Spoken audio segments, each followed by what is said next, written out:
Hello viewers, let us discuss the topic state sovereignty in the era of globalization. It is now generally accepted that globalization has exerted profound influence in the political, social and economic aspects of countries around the globe. But then, it is also believed that globalization has led to the erosion of state sovereignty. However, the topic is not so linear or uniform. It is high time that we engage in trying to understand whether globalization has had a positive or a negative impact on states. When we are trying to study states, it's imperative to understand where does states derive their power and authority from. In the conventional understanding of state system, or rather the modern state system, states comprise of four essential elements. Any modern state consists of population, territory, a government, and sovereignty. Sovereignty is said to be the essential attribute of any state. In fact, it is this attribute of sovereignty which distinguishes states or countries from provinces or cantons. Moreover, it is the power of the state which is rooted in the concept of sovereignty. Therefore, today's discussion will revolve around the traditional notion of sovereignty, what are the various dimensions of sovereignty, and how these different dimensions of sovereignty have been influenced by the forces of globalization. In simple terms, whether the 1990s can be envisaged as an era where state sovereignty has undergone tremendous and profound changes. But before that, we need to understand what is sovereignty and what are the various aspects of sovereignty. Now, sovereignty is derived from the Greek word souverainous, which means supreme authority. It is the power of the state to provide the final command, to give the final order. It is an unlimited absolute authority of the state. But then, sovereignty cannot just be expressed in terms of final commands. The question arises whether it is the final command or authority within the state, or can sovereign entities exercise authority outside states. Now, if we try to go through the recent literature on sovereignty, we'll find that there are four important dimensions of sovereignty. The first is domestic sovereignty, which refers to the various forms of authority exercised by governments within the territorial boundaries of the state. This can be expressed in terms of rules, laws, enactments provided by the governments from time to time in order to maintain order within the country. There's another form of sovereignty which is called interdependence sovereignty, which is usually expressed in terms of authorities trying to control movements across borders, where it can be seen that it is governments which give us permission to move outside the country or not, and which we students most commonly understand in terms of the passport provided by our home government. Third is international sovereignty, which refers to the idea of sovereignty expressed through international law. And finally, we have the Westphalian sovereignty, which refers to traditional authority of the state in various dimensions. This can be in the form of giving rights and liberties to the people, in terms of exercising various types of power and authority within the countries to ensure that people can develop their personalities to the ultimate potential. Now, within this background of the different dimensions of sovereignty, it is high time we try to understand whether there is any connect with globalization and sovereignty or not, and then we'll try to move on with the different dimensions of sovereignty with different dimensions of globalization. Now, in the post-1990s, or what we say in a global world, we have seen that these traditional notions of sovereignty in terms of supreme power of the state to give the final command, in terms of the power of the state to dictate orders on the people, that has undergone a massive transformation. And it is said the sovereignty is much more ductile and changeable than what it was in the yesteryears. In fact, it is said that state has lost its monopoly over sovereignty, and that can be seen in the rise of various organizations. We can see the rise of the European Union in the form of the rise of the African Union, and in terms of various regional and transnational organizations. We also need to understand that this dilution of the notion of state sovereignty may be attributed to the ascendance of the global market economy, the interconnectedness of the world, the integration of economies, and the growth of powerful monetary organizations, so much so that today no country is completely immune from external influences.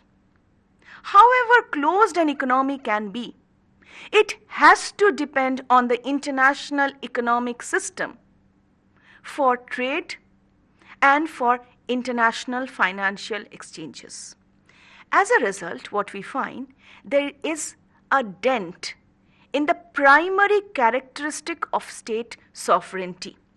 And therefore, we see that the state somewhere loses its grip over the right to create and implement laws. We'll come about the details of how the state's power is decreasing in some areas a little later. But then we need to understand that when it comes to state sovereignty, the primary responsibility of the state is to defend its borders. And so far defending borders is concerned, it cannot be given to any other organization or institution of the world. Another very important aspect where state sovereignty has been diluted is the rise of organizations like the World Trade Organization, United Nations, and a host of other international financial institutions, wherein it has been found that in this era of what we say deregulation and liberalization, these international institutions are exerting influence by forcing the states to commit to the rules framed by them, and not just commitment. There also has to be an additional commitment to ensure that the rules framed by these bodies like the World Trade Organization is also implemented in the home country. Therefore, we should not lose sight of the fact that the erstwhile monopoly of the state has gradually been diluted in some areas. One more example can be cited in support of this argument. We have all heard of the NATO, North Atlantic Treaty Organization, which was formed after the Second World War in order to ensure that states participating in the NATO alliance were ensured some form of political and economic security. However, we should not lose sight of the fact that several cases of interventions by NATO has been found, which has led to a serious allegation of intervention in state sovereignty by organizations like NATO and other similar institutions. Now, it has been observed that there are two aspects of state sovereignty, one which is envisaged by the developed countries of the world and one which is envisaged by the third world developing countries. Now, for the third world developing countries, it's imperative to understand that international institutions have been shaping their domestic politics also. So much so that these third world countries cannot do without external aid and support. And this gives a ploy to international institutions to interfere in internal affairs of these organizations. Therefore, a case of domestic disorder or internal rebellion or internal revolt is no longer the purview of these third world developing countries. International organizations play a profound role in trying to ameliorate these problems in these countries. We have so many cases in reference to. The case of the US intervention in Afghanistan, the war against Iraq on the ground of possession of biological weapons, weapons of mass destruction, and so many other cases of intervention by powerful nations and international organizations in the name of restoration and peace and order. However, we also need to understand that these third world countries, if they try to protect their sovereignty, they might become even more weak and vulnerable. But we need to point out to another very important area of attention, and that is sovereignty is considered to be a very attractive proposition for weaker states, because domestic factors in these weaker states are highly susceptible to external attacks. And it has been found that these weaker states have very little say in transborder and international negotiations, because transborder and international negotiations are almost always influenced by big, powerful state actors. And therefore, weak states have to protect their internal sovereignty from being violated by powerful institutions as well as states. Now, why are these third world countries so interested in protecting their sovereign power? Because it is sovereignty that gives them international recognition. It is sovereignty that gives these developing countries the power to engage in treaties and alliances with other countries of the world. Therefore, we need to understand the fact that it is the weaker countries who need sovereignty to project themselves as partners in international law. But we also need to understand another important aspect. These weak states may have powerful leaders within their boundaries who may not have recognition in the world forum. Therefore, sovereignty gives these domestic weaker states a power to project their leadership in the world arena. And that can be seen in the form of various international tours undertaken by these leaders of these states in the powerful countries of the world. So there is a two-way negotiation that happens because of sovereignty.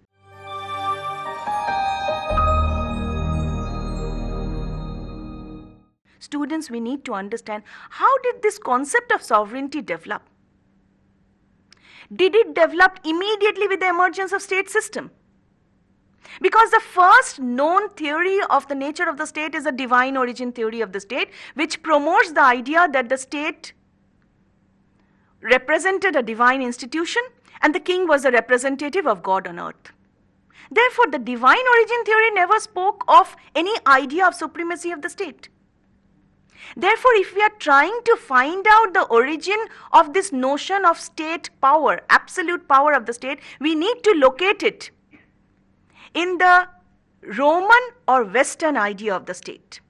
In fact, it is said that the modern theory of sovereignty emerged and evolved from the reaction of the European states to the doctrine of the Holy Roman Empire, according to which the emperor was superior to all governments, monarchies, or republics of the Christian countries.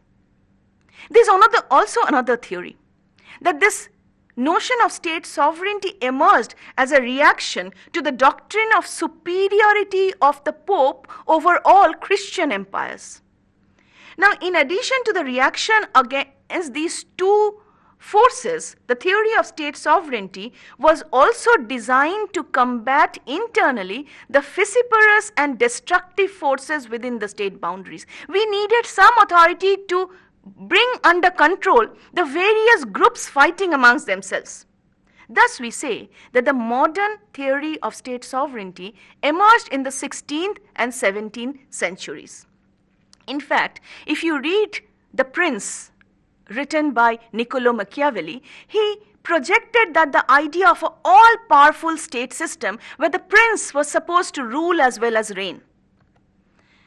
The development of the concept of absolute sovereignty can be understood and explained through the ideas encapsulated by three social contractualist theories: Thomas Hobbes, John Locke, and J.J. Rousseau. Thomas Hobbes attributed the idea of absolute monarchical system through his idea of absolute state authority. The king had absolute unlimited powers over all citizens and subjects. So much powers that the citizens did not have the right to revolt against the king. And the king was not accountable to anyone. The king had absolute sovereign power. John Locke also provided for a limited theory of sovereignty, unlike Hobbes, who promoted absolute sovereign power. According to John Locke, the power of the state should be in the hands of a few persons. He spoke about the concept of establishment of a civil society and a political society by way of two contracts. Now, John Locke believed that the people had the right to remove the sovereign if he acted contrary to the wishes of the people. So he spoke of limited sovereign power. Rousseau, who is said to be an ardent advocate of popular sovereignty and popular democracy, attributed the fact that sovereignty did not rest in one individual, the king. Rather, it rested in the will of the community, which he attributed as general will. This general will was the possessor of sovereign power. This is what can be attributed in modern states, which are mostly democratic ones, where the power is concentrated in the hands of the people, the electorate, who choose and elect their representatives, the holders of sovereign power, and these people, by virtue of their absolute sovereign power, can remove the ruler or the government if they act contrary to the wishes of the people. And that is what elections are for. We vote in a government, we vote out a government. And therefore, today's world, in democratic countries, sovereignty rests in the hands of the people. But we need to understand that the exercise of sovereignty is not by the people. The exercise of sovereignty is by the state. And the state exercises it through the machinery that is the government. Therefore, when we say that the state has the final command, it means that it is exercised by the government of that day. Now, we also need to understand how much power did we give to the sovereign? Because there is always a chance, if the sovereign has absolute power, he might turn dictatorial and authoritarian. But when we are trying to understand the nature of sovereignty, because we have to position it in the 21st century, we cannot do without the definition of sovereignty given by Austin. I quote Austin: "If a determinate human superior, not in the habit of obedience to a like superior, receives habitual obedience from the bulk of a given society, that determinate superior is sovereign in the society, and the society, including the superior, is a society political and independent." This definition gives us the absolute nature of state power. It says that in a particular state, sovereignty may reside in a determinate human superior, one person. Then what are laws? Laws are considered as the command of the sovereign. Whatever the sovereign says is the law of the land, and that is today has taken the form of parliament enacting laws. Now, what are the attributes of sovereignty by virtue of which we will try to understand whether states today have sovereignty or not? So, if we are trying to understand if India has sovereignty and whether Tibet does not have sovereignty or whether Taiwan has sovereignty or not, we need to understand what are the essential attributes of sovereignty. The first essential attribute of sovereignty is absoluteness, which means sovereignty cannot be given to multiple sources. It is an absolute power. If the sovereign make laws, everybody has to obey it. Nobody is outside the purview of law. Sovereignty is permanent. You cannot divide sovereignty. You cannot take away sovereign power from the state. Third, sovereignty is indivisible. You cannot cut off sovereignty and divide it into different organizations and associations. And that is the reason why one difference between federal countries in the form that the central government is the possessor of sovereignty, while the states or provinces may have population, territory, a state government, but they do not have sovereign power. And finally, we need to understand that sovereignty is inalienable. You cannot transfer sovereign power to any other organization, person, or institution. So it is an indivisible, inalienable, permanent, absolute power of the state. Now, what is the problem with sovereignty in a globalized world? When we are speaking of globalization, we need to understand that globalization does not speak of isolation. It speaks of integration. It speaks about processes by virtue of which states come together. Understand the problematic, students. Sovereignty speaks of individual states and the individual powers. Globalization, being a multifaceted phenomena, does not speak of individualized states, but it speaks of all the countries coming together in the form of a global world. So today, when we are speaking of global governance, are we shifting from this traditional notion of sovereignty? So if we create global governance, or if we have multinational organizations possessing power, then what will happen to the states? Therefore, the first problematic in this globalized world is the belief that the whole world is one huge global free market. And students, this is an illusion. Because globalization, if you refer to the processes involved in globalization, it involves social relations, it involves transnational actors, it involves multinational corporations. But globalization cannot work without states. Because if you are trying to create a whole market, you need the states to come on board.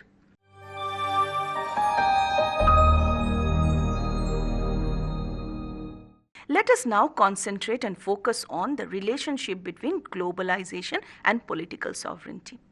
At the outset, let me give you a basic understanding of political sovereignty. Political sovereignty is the sovereign power or the absolute power of the state to take decisions in the political sphere.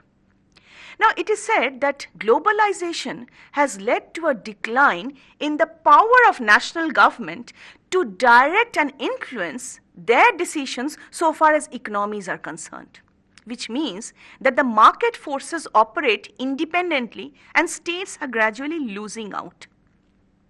There is a strong indication that the impact of globalization is most strongly felt through the extent to which politics today is market-driven. It is not that governments today are unable to run their states, but to survive in office, they must increasingly manage national politics in such a way that they are able to adapt themselves to the pressure of transnational market forces. In other words, market has crept into politics, so much so that politics today cannot exist without economics. And polity and economy thrive together. Now, this concept of the market and the state coming together and evolving into a grand narrative of global institutionalized governance is called global governance. Now, it refers to the growth of both specialized and general international organizations. Most interesting examples can be given of the European Union, African Union, Organization of American States, the Arab League, etc. What are these organizations doing? They are trying to create a system of institutions by taking on board states. Now, one thing we need to understand, students, when a particular state engages itself into an organizational membership of a particular organization, for example, a country taking the membership of European Union, it can be Germany, it can be Netherlands. Now, the point is, this right to participate or be a part of European Union was the sovereign decision of that member state. So we need to understand that when we are engaging ourselves through membership in international institutions, we are not doing it by force. It is also an expression of free will. Now let us try to understand the relationship between globalization and economic sovereignty. The interrelationship of markets, finances, goods and services, and the networks created by transnational corporations are the most important manifestations of economic sovereignty.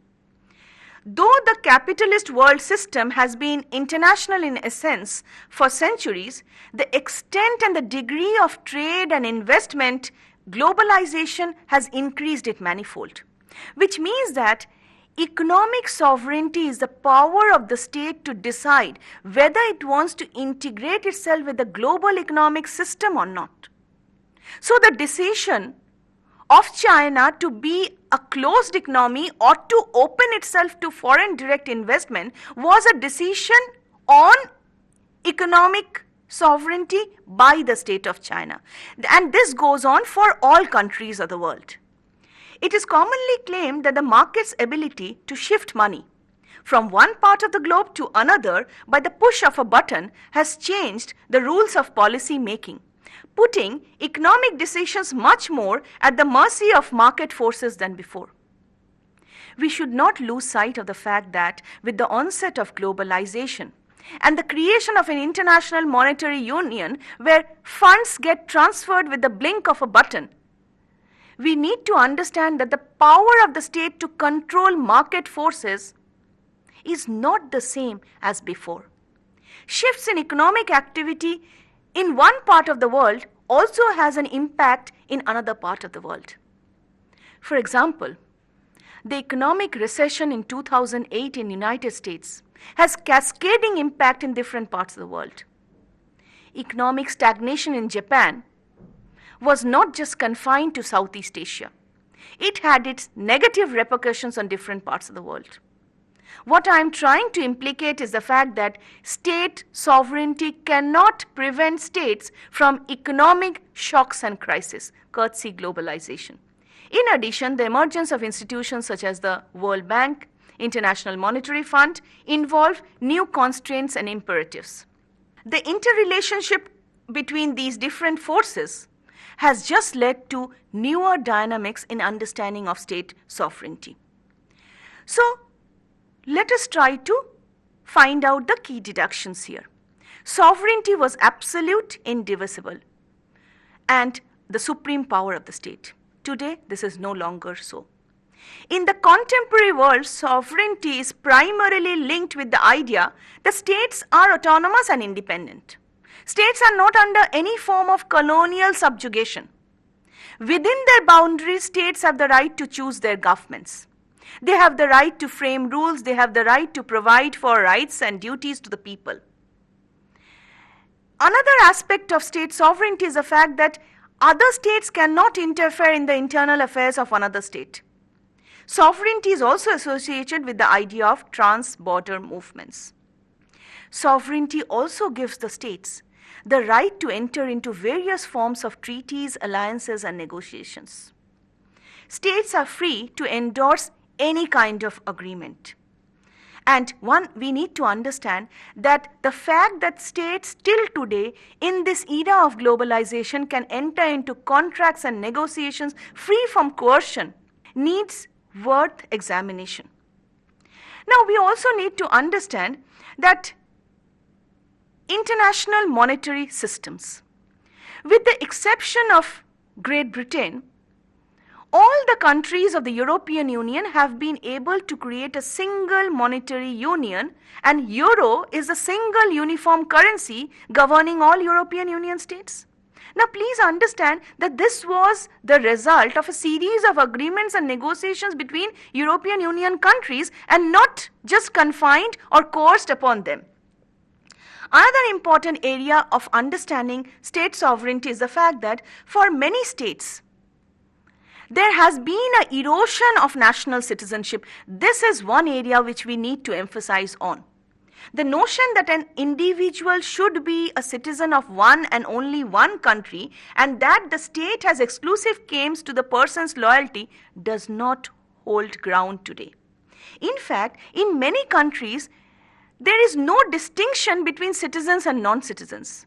Many of the rights advanced to citizens are also given to non-citizens, except maybe the right to vote or elect a government. Moreover, the ease of travel and desire of many countries to attract either capital or skilled labor has increased this citizenship movement and has made the idea of citizenship highly global.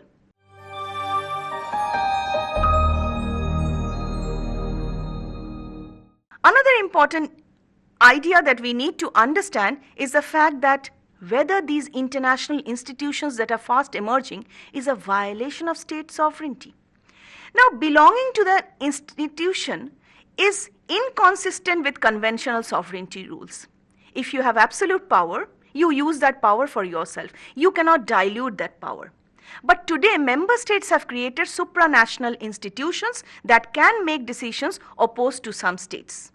For instance, if you look into the ruling of the European Court of Justice, for instance, it has directed supremacy over the national judicial system, so much so that countries governed by the European Union have to follow the dictates and rules provided by the European Court of Justice. So there has been an erosion of national level governmental system at the hands of such international institutions.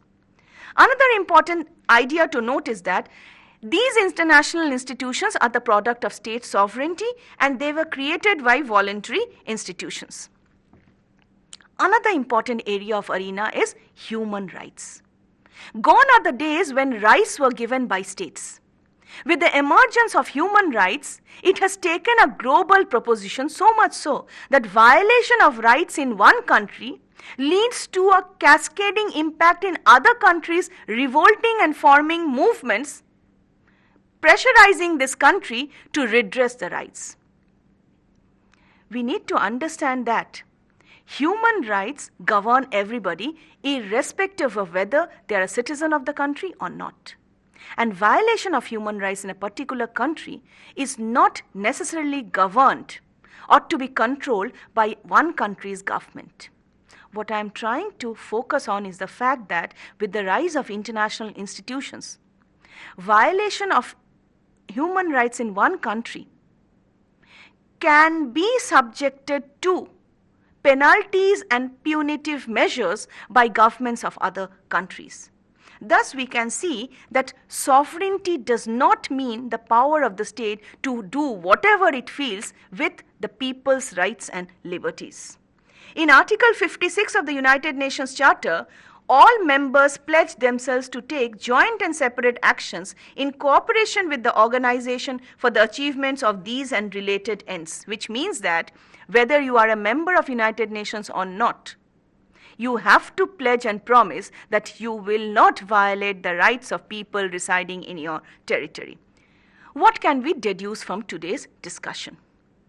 Concepts like rule of law, freedom of speech and expression, right to vote, contested elections, howsoever they may be imperfect in countries, are necessary in the long run for the mass market and the global consumerist capitalism to survive. We need to understand that the market cannot survive outside the state system. Markets also operate within national economies, and national economies need the states and the power of the states in terms of sovereignty. Yet, the reduction of state sovereignty has been a necessary outcome of globalization. But we need to understand that this dilution of state sovereignty may not have happened fully due to coercive measures by international institutions. Rather, this reduction in power is mostly a result of free will and the exercise of state power. The freedom to engage oneself with globalization and globalized forces is fully the idea and the discretion of the states.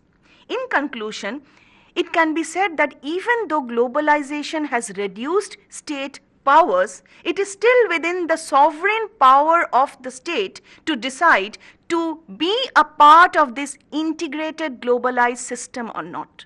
Therefore, we can say that there has been reconceptualization of the state in an age of globalization, and here sovereignty has also been reshaped and reconceptualized. That's all for today. Thank you.